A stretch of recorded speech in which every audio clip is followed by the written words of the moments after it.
పప్పు అయితే కొంచెం స్పైసీగా కూడా ఉంది. హాయ్ హలో అందరికీ నమస్తే అండి. అందరు ఎలా ఉన్నారు? మీరు అందరు బాగుండాలని మనస్ఫూర్తిగా కోరుకుంటున్నాను. అలాగే ఈ రోజు వచ్చేసి జీరా రైస్ అండ్ దాల్ కర్రీ. ఇది ఎలా తయారు చేయాలి ఈ వీడియోలో చూపిస్తాను. ముందుగా ఒక పాత్ర తీసుకొని ఇందులో గ్లాస్ పెసరపప్పు అయితే వేసుకోవాలి. ఇప్పుడు ఈ గ్లాస్తో పెసరపప్పు తీసుకున్నా కదా, ఇప్పుడు ఇది చిన్న గ్లాసు. ఈ చిన్న గ్లాస్ తోటి కందిపప్పు తీసుకోవాలి. కందిపప్పు ఇప్పుడు మామూలుగా కందిపప్పు ఉంటాయి కదా, అవైనా వేసుకోవచ్చు. ఇప్పుడు ఇవి రెండు కూడా కడిగి క్లీన్ చేసుకోవాలి.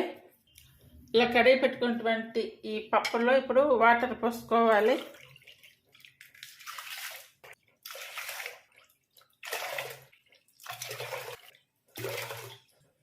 ఇది ఇప్పుడు స్టవ్ మీద పెట్టి ఉడికించుకోవాలి. ఇప్పుడు ఈ పప్పు నేను స్టవ్ మీద పాత్రలో పెడుతున్నా కదా, ఈ పప్పుని ఉడికించుకునే విధానం అయితే చెప్తున్నా వినండి. ఇప్పుడు కుక్కర్లో కానివ్వండి, అదే పాత్రలో కానివ్వండి, ఎలా అయినా ఉడికించండి, కానీ ఒక 70% మాత్రమే ఉడికించాలి. అంటే కొంచెం పలుకు అనేది ఉండాలి పప్పులో. ఇది ఇప్పుడు నేను స్టవ్ మీద పెట్టేస్తున్నాను. పాత్రలో ఉడికించుకున్నప్పుడు కొంచెం పలుకుగా ఉంటుంది, అందువల్లే పాత్రలో పెడుతున్నాను. ఇప్పుడు 1/2 స్పూన్ వరకు పసుపు వేసుకోవాలి. ఆయిల్ వేస్తే తొందరగా ఉడుకుతుంది పప్పు, అలా అయినా కూడా చేసుకోవచ్చు. పప్పు పొంగు వచ్చినప్పుడు ఇలా నురుగులాగా వస్తుంది కదా, ఇదంతా కనుక తీసేసుకుంటే పప్పు స్మెల్ ఏది రాసిన అనేది లేకుండా ఉంటుంది. ఇప్పుడు పప్పు పొంగు వచ్చింది కదా, ఇప్పుడు వంకాయ, ఇది ఒకే ఒక వంకాయ, అంటే ఇది ఒక ఆప్షన్ అన్నమాట. మీకు నచ్చితే వేయండి, లేకపోతే స్కిప్ చేయండి. నాకు ఒకసారి వంకాయ వేస్ట్ చేసా ఇట్లా, అంటే జీరా రైస్కి ఈ దాల్ కర్రీ కాంబినేషన్లో ఇట్లా వంకాయ వేస్ట్ చేసాను, చాలా బాగుంది టేస్ట్. అందువల్ల ఇప్పుడైతే వేస్తున్నాను. మరి ఎక్కువ వంకాయలు వేసుకోకూడదు, ఎక్కువ వంకాయలు వేస్తే మళ్ళీ వంకాయ పప్పు టైపులో అయిపోతుంది. అలా కాకుండా ఓన్లీ ఒక వంకాయ, లేదా మనం తీసుకున్న పప్పును బట్టి 2 వంకాయలు అలా వేసుకోవాలి. ఇప్పుడు ఇది ఉడికించుకోవాలి. పప్పు ఉడికేదానికి ఇంకా టైం ఉంది కాబట్టి ఇప్పుడు జీరా రైస్ చేసుకోవడానికి రైస్ తీసుకోవాలి.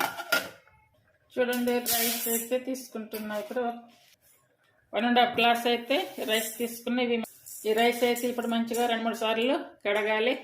కొంచెం వాటర్ పోసి నానబెట్టుకోవాలి. రెండులో కొంచెం పలుకుగా ఉంది, ఇంక ఇది ఇనపడం కానీ ఎలా ఇంకా ఏం చెయ్యొద్దు. నేనైతే ఈ పప్పుని ఇలానే ఉంచేస్తున్నాను. చూడండి, పప్పు అయితే ఉడికింది కదా, ఇప్పుడు కర్రీ తయారు చేసుకోవాలి.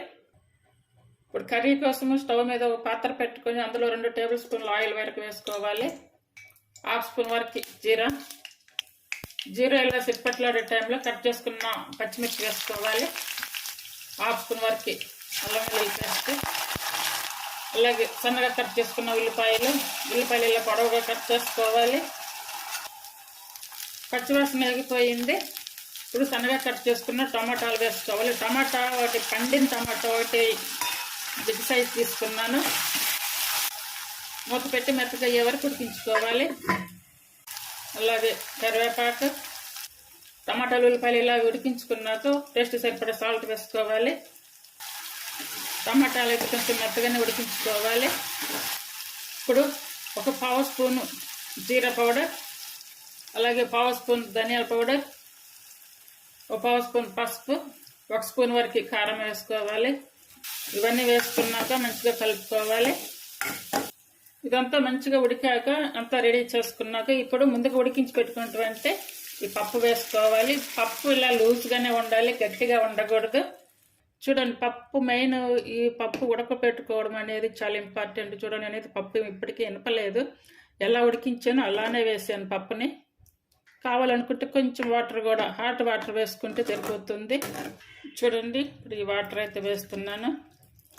ఈ పప్పు ఇట్లా ఈ జీరా రైస్కి చాలా బాగుంటుంది. పప్పు ఇలా తయారు చేయండి, ప్రతి ఒక్కళ్ళు కూడా తినవచ్చు. ఇది సూపర్గా ఉంటుంది టేస్ట్, అసలు అంత బాగుంటుంది. ఇది ఒక జీరా రైస్కే కాదు, రోటీలు, చపాతీలు వాళ్ళకి కూడా చాలా చాలా బాగుంటుంది. కొత్తగా నేర్చుకునే వాళ్ళు కూడా ఈజీగా చేసేసుకోవచ్చు. ఈ మాత్రం లూజ్ ఉండాలి, ఎందుకంటే కొంచెం ఒకవేళ ఆరినా కూడా మనకి కర్రీ అనేది చిక్కబడకుండా, అంటే గట్టి పడకుండా మంచిగా ఉంటుంది. మిడిల్ ఫ్లేమ్ మీద పెట్టి ఒక 2-3 నిమిషాలు మాత్రం కొంచెం అట్లా ఉంచుంటే కొద్దిసేపు. కొత్తిమీర వేసుకోవాలి, అంటే కొత్తిమీర ఉంటే వేసుకోవచ్చు, లేదనుకుంటే కనుక స్కిప్ చేయవచ్చు. పప్పు ఇలా మరుగుతుంది చూడండి, లైట్ కొత్తిమీర ఇప్పుడు జీరా రైస్ తయారు చేసుకోవాలి. ఒక 2-3 చుక్కలు లెమన్ అలా అలాగే 2 స్పూన్లు నెయ్యి కొంచెం ఇలా పైన వేసుకోవాలి. అంటే ఇది ఆప్షన్ నెయ్యి. చూడండి, జీరా రైస్ కోసం ఒక పాత్ర పెట్టుకొని 2 స్పూన్లు నెయ్యి వేసుకోవాలి. డైరెక్ట్గా నెయ్యితో వండుకోవచ్చు, లేదనుకుంటే కొంచెం కావాలనుకుంటే కనుక కొంచెం ఆయిల్ కూడా వేసుకోవచ్చు. ఇప్పుడు 1/2 స్పూన్ వరకు జీరా, అలాగే 1/2 స్పూన్ వరకు షాయి జీరా. ఇవి చుట్టుపక్కల టైంలో చూసారు కదా, 2 యాలకులు, చెక్క ముక్క, అలాగే 2 లవంగాలు, 3 ఒక 4-5 మిరియాలు వేసుకోవాలి. వేయించుకున్నాక ఇప్పుడు సన్నగా కట్ చేసుకున్న ఉల్లిపాయలు వేసుకోవాలి. ఒక 1/2 స్పూన్ వరకు అల్లం వెల్లుల్లి పేస్ట్ వేసుకోవాలి. అల్లం వెల్లుల్లి పేస్ట్ వేసుకోవచ్చు, లేదనుకుంటే కనుక ఇలా చిన్న పీసెస్గా కట్ చేసి కూడా వేసుకోవచ్చు. అలాగే కరివేపాకు. రైస్ అయితే 1.5 గ్లాస్ తీసుకున్నాను. ఇప్పుడు వాటర్ 2 గ్లాసుల వాటర్ తీసుకుంటున్నా. అంటే కొంచెం తగ్గించి తీసుకోవాలి వాటర్. అలాగే సాల్ట్. చూడండి, వాటర్ అయితే మరుగుతున్నాయి. మనం ముందుగా కడిగి పెట్టుకున్నాము కదా రైస్, ఈ రైస్ అయితే వేసుకోవాలి. ఇందులో కొద్దిగా వాటర్ కూడా వేసి నానబెట్టాను, కానీ ఆ వాటర్తోనే అంత వేసేసుకోవాలి. అంతా కూడా ఒకసారి కలపాలి. రైస్ వేసాము కదా, ఇప్పుడు కొంచెం ఆన మీద పెడితే కొద్దిగా వాటర్ అయితే మరిగా అన్నం ఉడుకుతుంది. ఇప్పుడు ఒకసారి ఇలా అంతా కలుపుకొని మంట తగ్గించి పెట్టుకోవాలి. చూడండి, అన్నం అయితే ఇలా వచ్చింది, కొంచెం పలుకుంది, అలాగే కొంచెం వాటర్ కూడా ఉంది. అన్నం కూడా బాగా పొడవుగా వచ్చింది. స్టవ్ మీద చిన్న పాత్ర పెట్టుకొని ఒక 2 స్పూన్లు నెయ్యి వేసుకోవాలి. అంటే కొంచెం అన్నం మీద కొంచెం నెయ్యి వేస్తే బాగుంటుంది. అలా వట్టి నెయ్యి వేయకుండా ఇలా చేస్తే కనుక బాగుంటుంది. ఇప్పుడు నెయ్యి వేడయ్యాక 1 స్పూన్ జీరా వేసుకోవాలి. జీరా ఇలా వేయించుకున్నాక ఇప్పుడు జీడిపప్పు పలకలు, అంటే ఇప్పుడు సన్నగా కట్ చేసుకున్నటువంటి పచ్చిమిర్చి, ఈ పచ్చిమిర్చిని ఇలా పొడవుగా కట్ చేసుకోవాలి. అలాగే కరివేపాకు ఎక్కువగా వేయించుకోవద్దు. చూడండి ఎలా వేగాయో, ఈ మాత్రం వచ్చాక ఇప్పుడు స్టవ్ ఆపేసుకోవాలి. ఇప్పుడు ఇక్కడ మనకి రైస్ కూడా రెడీగా అయ్యి ఉంది. చూడండి, ఇప్పుడు ఈ జీడిపప్పు పచ్చిమిర్చి అంతా కూడా ఇందులో వేసుకోవాలి, నెయ్యితో సహా వేసుకోవాలి. ఇదే విధంగా మీకు తాలింపు ఫస్ట్ స్టార్టింగ్లో తాలింపులో కూడా వేసుకోవచ్చు, కానీ ఇలా వేస్తే కనుక ఇంకా టేస్ట్ చాలా బాగుంటుంది. అండి, జీరా రైస్ రెడీ అయ్యింది. సార్ ట్రై చేయండి ఇలా. ఇప్పుడే కాకుండా కొంచెం ఒక 1/2 అవర్ అలా అయ్యాక తింటే కనుక చాలా బాగుంటుంది టేస్ట్. ఇది కొత్తగా నేర్చుకునే వాళ్ళే కానివ్వండి, అలాగే ఇంకా ఎవరైనా చేయని వాళ్ళు ఉంటే కనుక ఇలా తయారు చేయండి, చాలా బాగుంటుంది టేస్ట్, చాలా చాలా బాగుంటుంది. జీరా రైస్ అలాగే దాల్ కర్రీ ఈ కాంబినేషన్తో తిని చూడండి, ఆ టేస్టే వేరుగా ఉంటుంది.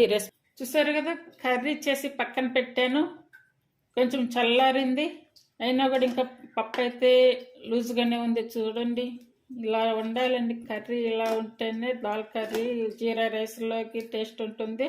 కసూరి మేతి వేసేటప్పుడు వీడియో అయితే ఆఫ్ అయ్యింది. కసూరి మేతి కూడా వేయండి, ఒక 1/2 స్పూన్ వరకు. సర్వ్ చేసారంటే మళ్ళా చేసుకొని తినాలన్నంత టేస్టీగా ఉంటుంది. ఈ రెసిపీస్ మీకు నచ్చినట్టయితే ప్లీజ్ లైక్ చేసి, షేర్ చేసి, సబ్స్క్రైబ్ చేయండి.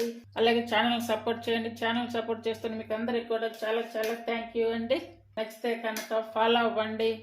పప్పు అయితే కొంచెం స్పైసీగా కూడా ఉంది. చూసారు కదా, జీరా రైస్ అలాగే దాల్ కర్రీ అందరూ ట్రై చేయండి. Thank you for watching.